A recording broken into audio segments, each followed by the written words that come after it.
احنا معانا اتصال تليفوني مع شخصية انا بقول انها ايقونة بتدي طاقة ايجابية لكل الاطفال في مصر، ودلوقتي كمان لكل اطفال الوطن العربي من خلال برنامجها الكاتبة والاديبة المتخصصة في ادب الاطفال سماح ابو بكر. اهلا يا سماح. اهلا اهلا بالاحضان يا زلمه. بصي يعني هديكي حضن كده عبر الهواء وبوسه. كل سنه وانتي طيبه.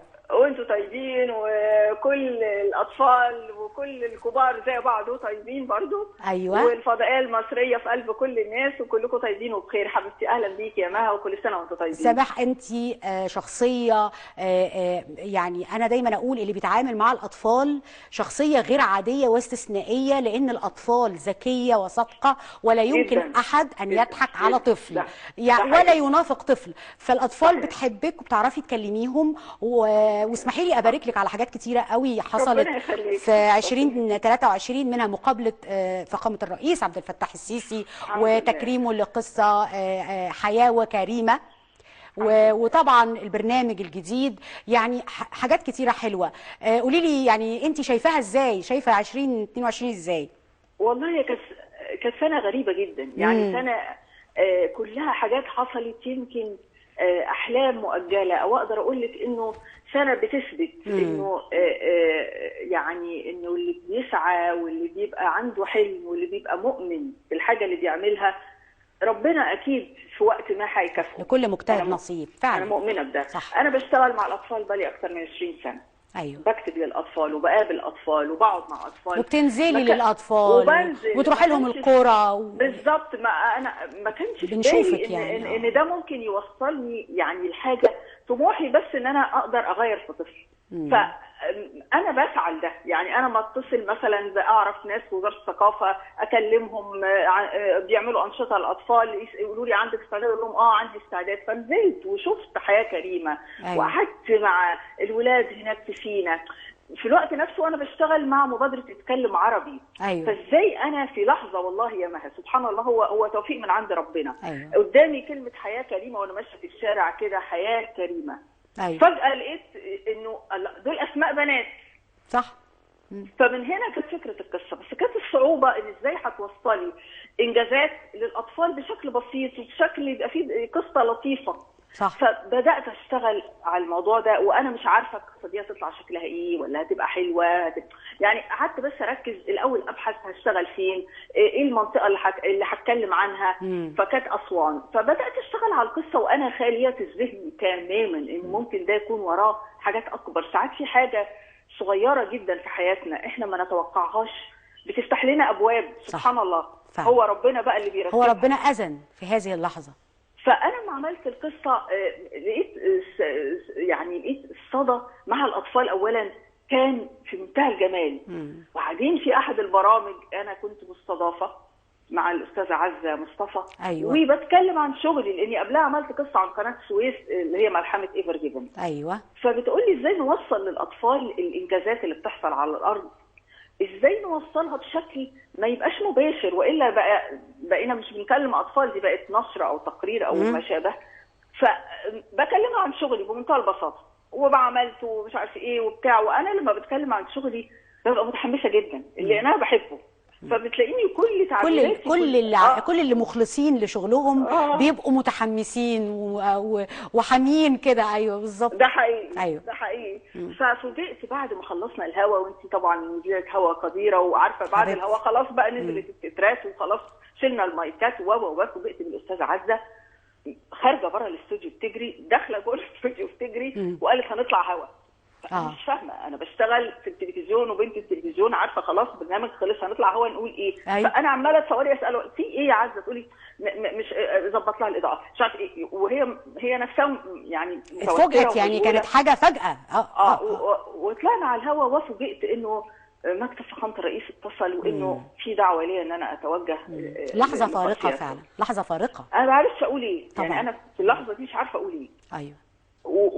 وبعد كده ما بقتش عارفه طب انا هقول ايه، انا هعمل ايه. ولكن اللقاء الحقيقه كان مسؤوليه كبيره، لان انا حسيت انه انا يعني في تشجيع ليا، وفي يعني نوع من يعني من الدعم النفسي والدعم اللي هو استمري، انت بتعملي حاجه كويسه، انا عايزك تقابلي الاطفال اكتر، طب الاطفال محتاجه ايه، طب يعني ده اداني دفعه قويه ان انا لا انا لازم استمر ولازم اقابل اطفال اكتر، وانك على الطريق الصح، انت ماشيه صح يعني بالظبط. يعني تصوري بدات السنه بقصه حياه كريمه في يناير 2022 وانتهت باني حاليا سفيره لمبادره حياه كريمه بالفعل. ايوه الف مبروك بجد، تستحقيها. يعني انا بقول انت كنت بتدي المبادره من نفسك، يعني انت اللي بتقولي للناس انا عايزه انزل وبتنزلي، فانت يعني اذا كنتيش انت تكوني سفيره مين يكون يعني صحيح يعني. انا حاليا مكلفه وده تشريف انه انا هقابل اطفال جمهوريه مصر العربيه كلهم. يا سلام. يعني ماما سماح هي الاطفال بتحبها اصلا. ايوه الحمد لله. ده شيء يسعدني. واكثر لحظاتي سعاده حقيقي في وسط الاطفال. يعني عايزه اقول برضو للمشاهدين يعرفوا معلومه عنك، انك انت بتضعي مناهج دراسيه للامارات ولكندا يا سماح، صح؟ حطينا منهج دراسي في كندا وحطينا منهج دراسي في الامارات، وكمان تم الاستعانه بيكي في بعض المناهج الدراسيه في مصر، صح؟ في رابعه ابتدائي بالظبط. فيعني قصه ايفر جيفن ولا كانت قصه ثانيه؟ اللي هي طبعا الحفار او القصه ده برضو مش حاجه سهله ان انا اشارك في وضع منهج تعليمي مش بس تبع بلدي، وده شرف كبير، ولكن كمان تختارني كندا وتختارني الامارات ان انا احط لهم منهج دراسي، ده تقدير العقليه. هو انا كمان عايزه اقول لك انه انا كنت مؤخرا في بلجيكا، يعني بالترتيب من سفارتنا هناك. عشان موضوع مناهج اللغه العربيه اللي بتدرس للاطفال هناك، فكنت يعني بشتغل مع برنامج اسمه ألف تبع جامعه بروكسل هناك. وعملت شغل مع الاطفال في المدارس هناك لتدعيم اللغه العربيه. هايل. فده مهم، يعني انه الواحد يقابل اطفال من مختلف الاماكن، مختلف البلاد، يشوف بيفكروا ازاي، يقدر يعني دايما السؤال اللي بتساله والله يا جماعه ايه الاطفال هنا رايك فيهم؟ يقولوا اطفال مصريين في منتهى الذكاء، الطفل المصري ذكي جدا. وانا اتفاجئت باطفال الصعيد حقيقي. انا كنت في ملاوي من اسبوعين في قريه اسمها قريه المعصره مع حياه كريمه، قعدت مع الاطفال يومين، كنت في منتهى السعاده. طاقه جميله. فالاطفال محتاجه بس اللي الاهتمام يعني والرعايه يتكلم معاها، بس يعني يديها فرصه تعبر عن نفسها، تتكلم. احنا جيل اتربى، يعني يمكن جيل السبعينات والثمانينات لغايه الثمانينات يمكن اتربى على الحدوته. بالظبط. يعني احنا لما كانوا اهالينا يحبوا يعلمونا مورال او درس في الاخلاق كانوا يحكوا لنا حدوته، لدرجه ان ساعات الجدات كانت تالف الحدوته وهي قاعده. انا بعمل كده. انا لسه كنت هقول كده ان انت بتعملي كده. بعمل كده. انا هقول لك، انا طلعت مع المركز القومي مع المجلس القومي للمراه من الشهر اللي فات في مبادره عاملينها مع الاتحاد الاوروبي عن مناهضه الهجره غير الشرعيه. طب سماح، انا هستاذنك، هرفع الاذان ولو تقدري تفضلي معانا ونرجع. طبعا. شكرا يا سماح. يلا يسعدني ويشرفني. الفضائية معاك في كل مكان، مع الفضائية الدنيا أحلى. ده شعار كله أمل وتفاؤل، وأرجوكم خلوا الشعار ده هو يعني شعار دخول السنة الجديدة معانا مع الفضائية، ونوعدكم إن احنا إن شاء الله يكون هو ده الهدف اللي كلنا بنعيش من أجله، إن حياتنا كلها تكون أحلى. بنكمل بس المكالمة مع سماح. سماح معانا؟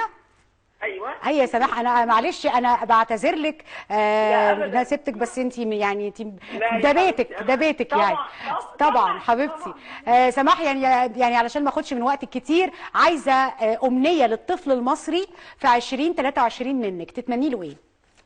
اتمنى للطفل المصري انه يحس انه موجود وله حضور في في كل مكان، وده بالفعل بدا يحصل حقيقي. يعني انا شايفه بقى الاطفال بقى في توجه ليها من القياده السياسيه ومن الدوله في كل الفعاليات، وحتى في الفعاليات اللي ما تخصهمش بشكل مباشر لا بنتوجه لهم وبننزل لهم وبنروح لحد عندهم. دي بتفرق معاهم كتير قوي على فكره، والحمد لله انا شايفه انه 20 ان شاء الله 23 هيبقى فيها يعني مزيد من الفعاليات للاطفال ومزيد من الانجازات اللي على ارض الواقع. الاطفال تحس بانها يعني في اهتمام بيها، وفي يعني احساس بانهم محتاجين، وان هم قادرين كمان يعملوا ويقدموا حاجه. وده حقيقي طفل عنده يعني دايما حماس، انه لما بيتكلم بحاجه بيبقى عنده طاقه انه يعملها ان شاء الله. ان شاء الله بيكي ومعاكي، وطول ما في ناس كده حلوه زيك